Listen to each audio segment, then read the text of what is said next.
Well, news, let's get started. A lot of hirings and some college stuff, so let's get started.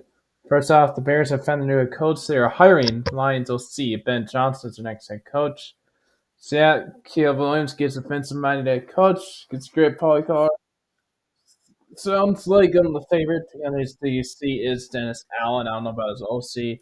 Obviously, OC is important, but it's not as important when the head coach be calling plays. But say OC very good as his assistants. Anyway, Bears got the new head coach. See how it goes this time.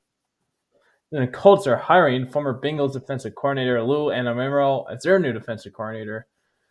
Anarumo, he had this defense in Cincinnati was terrible this year, like really bad, but turned around a little bit at the end.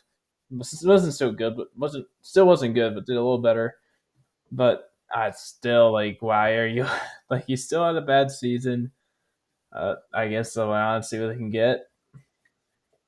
And then for the first time since 1992, the Commanders franchise is going to the NFC Championship game.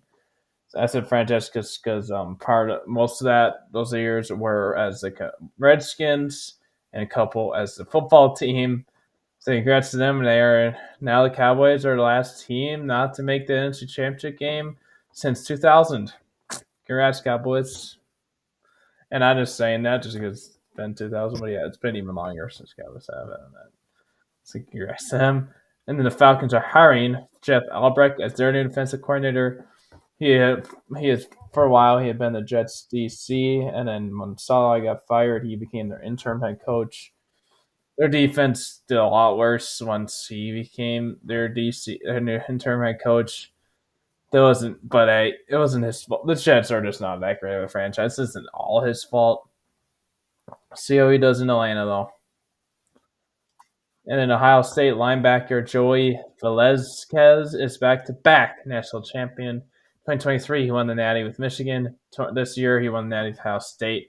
He's a double crown as a member of the two of the biggest college football rivals. So yeah, like I can't think of any recent one that I've know of. Like a player won back-to-back national championships on two different teams, but probably don't see a lot more now with the transfer portal being so big. But also, like two of the biggest, he did it on two teams that hate each other. So yeah, and Ohio State has won the national championship. Then MVP, Ohio State QB Will Howard has been named defensive MVP, and their linebacker Cody Simon has been named defensive MVP of the national championship. So they get some awards. Howard, he's late. He probably is gonna be day three pick, maybe if he has like a good bowl. Maybe if he has a good um like senior day, like pro day. If he goes to the combine or senior bowl, we'll see how that goes. Simon, he's gonna be late round pick too, almost. But yeah, congrats to them and congrats to Ohio State. And it's also funny for them because Ohio State won the first college championship when they moved to four teams.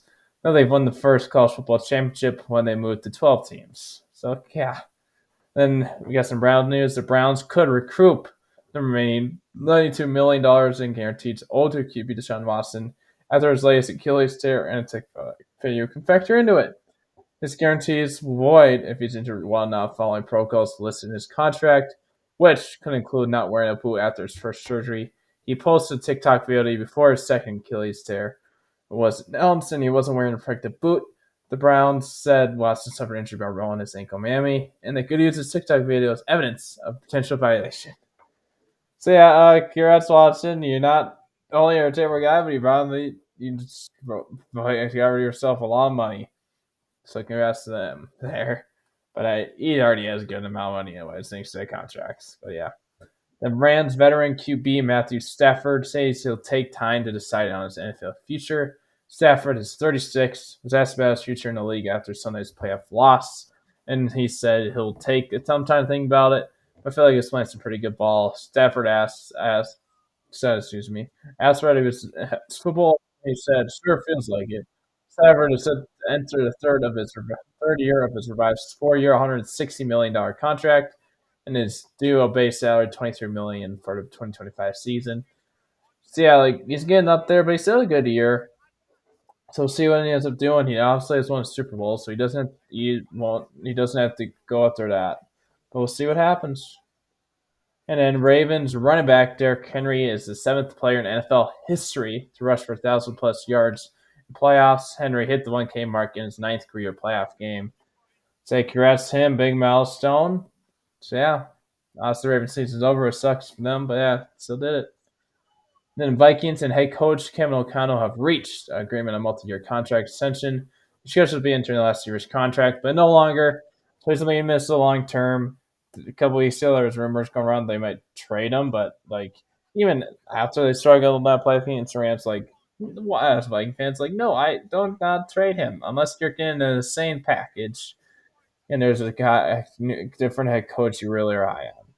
So like maybe if you could somehow have gone Ben Johnson and you fired traded O'Connell for some big package, but not really. Then the Bears are heavily pursuing former Saints interim head coach Darren Rizzi as their special teams coach per source. He has interest from over half a dozen teams, but Rizzi doesn't land a head coaching job. He is in Chicago as a potential landing spot for him as a special teams coordinator. See where he ends up going. But yeah, the Jaguars have fired GM Trent Baalke. Jaguars probably saw that no coach wanted to work with the guy and cut him out. Timing is incredibly weird though, because like they obviously fired Doug Peterson a few weeks ago, but it's like usually when you fire a GM, if you're like clearing a house and firing both your GM and coach, you usually do it at the same time. So they probably probably nobody wanted to work with Baalke and they wanted their own GM when they went there. So we'll see when they get in.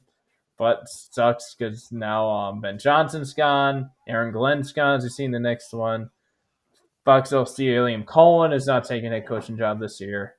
So a lot of top candidates are already gone.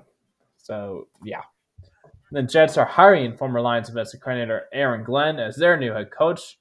He's a former New York Jets first rounder lands with this whole team. So yeah, he was originally drafted by them, I think back in the '90s in the first round. So now he's back in New York. And then the Raiders are finalists a deal to hire Buccaneers assistant GM John Spytek as their new general manager. So they got the new GM. Sule ended up hiring as their new head coach, but they got half of it done. So yeah. And the Buccaneers defensive coordinator Liam Cohen is taking himself out of the running for the Jaguars head coaching job to stay in Tampa on a new contract. No, placed him among the highest paid coordinators in the NFL. I couldn't find out how much, but this was what I saw. Like it said that. So yeah, good for him. He's wants to stay in Tampa for another year. So yeah, the 9-time Pro Bowl linebacker Khalil Mack, who said after Chargers postseason loss to the Texans, they need some time to mold his future. He said he has come out and said he will play in 2025 season. His contract is up, and he's scheduled to be on circuit free agent, so he can go wherever he wants. So we'll see where he ends up signing.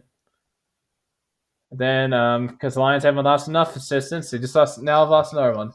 Lions defensive line coach Terrell Williams, who worked with Mike Vrabel in Tennessee from 2018 to 2023, was leaving Detroit to become the Patriots DC. So the Patriots get in their DC, and the Lions also continue assistant coaches. Then now the Patriots have their new OC, I should say, I guess, kind of, because he was there for a long time. So yeah, then they have also hired their former offensive coordinator and former Raiders head coach John McDaniels as their OC, a reunion. So yeah, McDaniels seems like he must love New England. It seems like when Broncos fired him back in the day, he went back there. But he was a long time Patriots OC, so now he's back there.